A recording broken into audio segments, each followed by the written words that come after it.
Hi there. Today we're going to cook some fish and chips, kind of posh it up with nice pea puree and beautiful tartare sauce. So I've got a lovely piece of cod that I picked up there yesterday.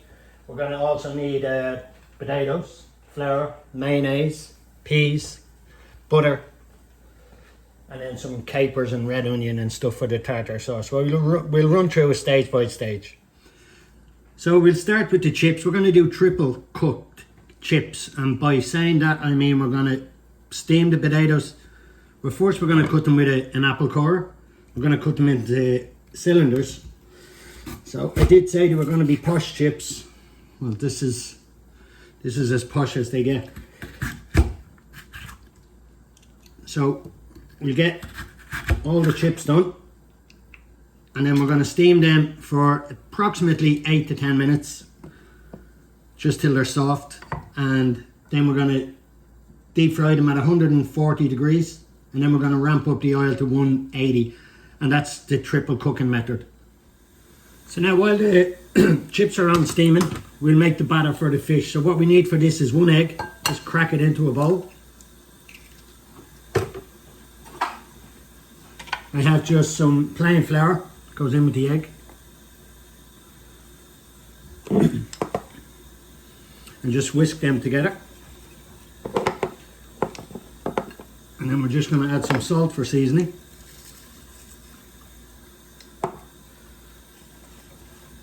And then in goes the beer. So you're looking for a light batter, not too thick. You just want something light to coat the fish.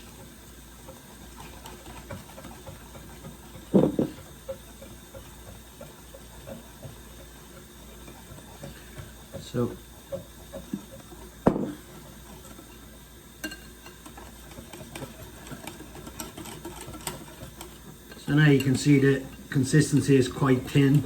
That's it, I just want a nice light batter. So that's your batter done. You can just set that aside until you're ready to cook the fish. So the next job on the list for today is tartare sauce. So the ingredients that I put into the tartare sauce is just cornichons, capers, red onion, some flat parsley and mayonnaise. And we just squeeze a bit of lemon juice into that as well.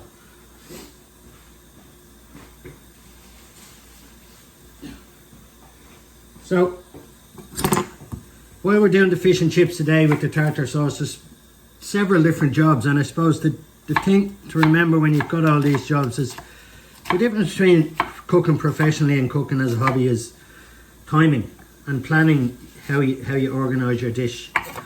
So the potatoes are cooking, the batter is ready, we get the tartare sauce now done and ready to go.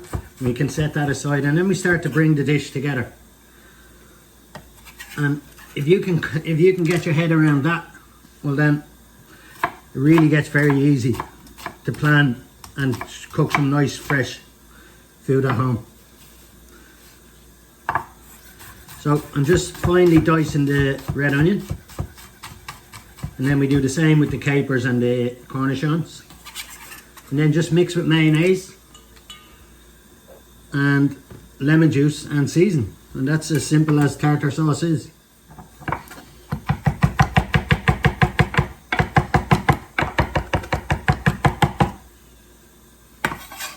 So that's the capers and cornichons chopped, red onions gone in. We get into the lemon juice. In goes the lemon. And then we go in with the mayonnaise.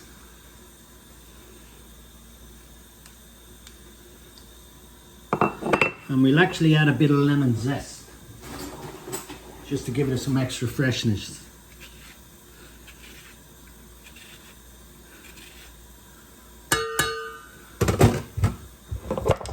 And then a pinch of salt.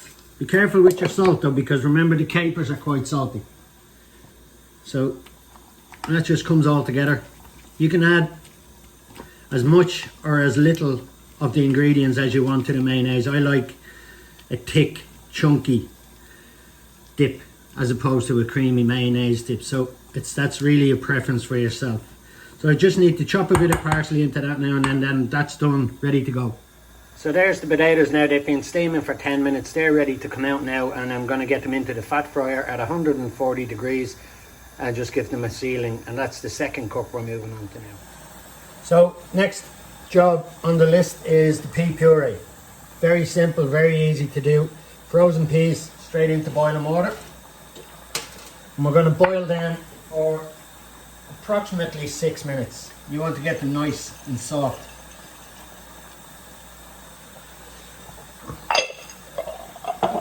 So when they're ready, we just get them into the blender, butter, salt, that's it. Very simple, very easy and delicious.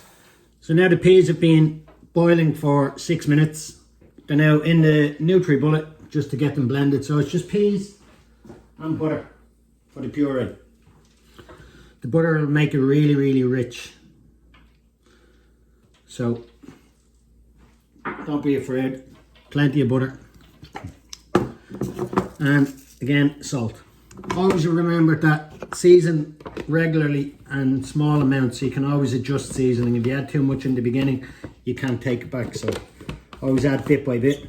So we just get this blended into a puree, and then that's one more job ticked off the list. So the pea puree is being blended with the butter. So you can see it's quite loose, but that's okay. That's what we're looking for. So that's it. Ticked off the list, ready to go. So now I'm going to move on to the fish. And we're going to blanch the fish lightly first. And by saying blanching, I mean we're going to cook it, we're going to cook it twice basically. So we're going to cook at 140 degrees. And then we're going to come back, ramp up the oil to 180 and drop the fish again. And that'll give us a lovely crispy batter. So when you're doing fish in batter, it's very important that you start, and it can be, I mean, fish, vegetables, anything you're deep frying, always start them in butter. Or sorry, butter on the brain. Start them in flour.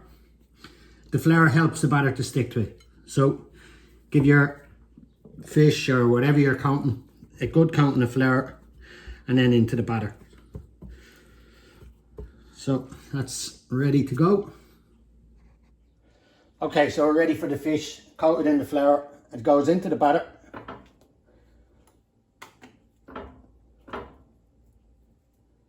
And then just rub it off. You want the batter nice and light. So when you're going into the fat fryer, a tip that stops it sticking to the basket is to hold it just at the beginning. Do you want to? And now that's going to cook for 6 minutes. Off.